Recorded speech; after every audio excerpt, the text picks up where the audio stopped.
Hello बच्चों, let's read this question.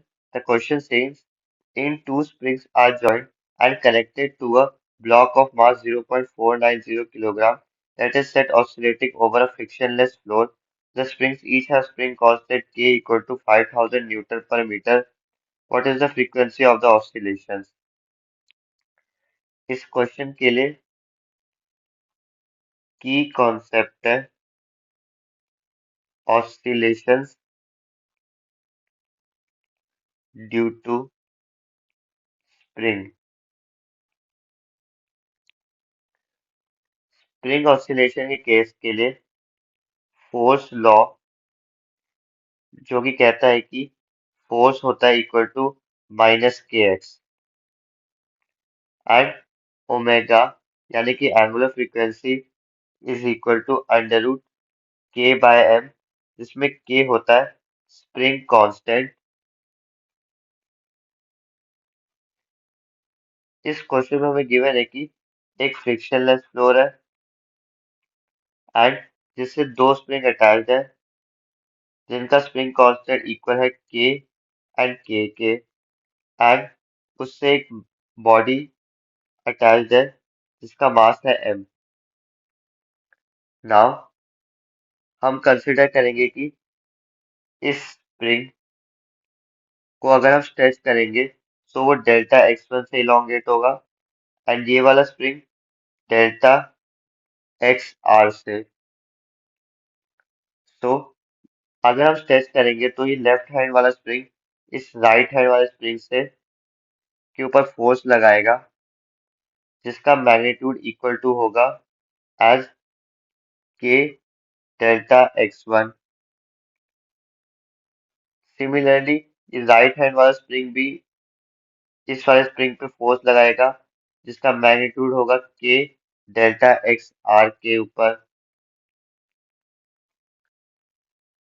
Since ये दोनों स्प्रिंग आपस में एक दूसरे के ऊपर फोर्स लगा रहे हैं, सो न्यूटन्स थर्ड लॉ से हम कह सकते हैं कि equal and opposite forces exist कर रही है, सो इलोंगेशन उनका सेम होगा।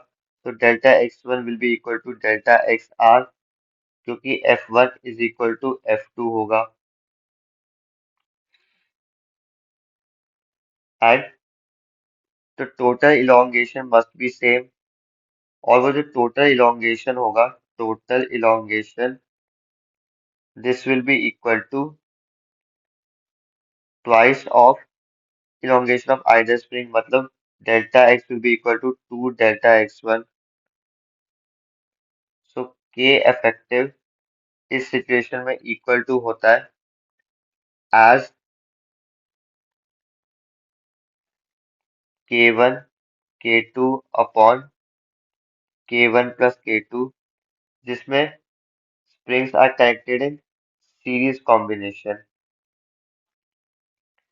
सिंस इसमें स्प्रिंग कांस्टेंट सेम है, सो के effective is equal to k dot k upon 2k. This will be equal to k by 2. Angular frequency omega is equal to under root k effective by mass. K effective हमें given है कि it is k by 2 and mass है 0.490 kilogram. और हमसे पूछा frequency of oscillation. So frequency is equal to omega by 2 pi.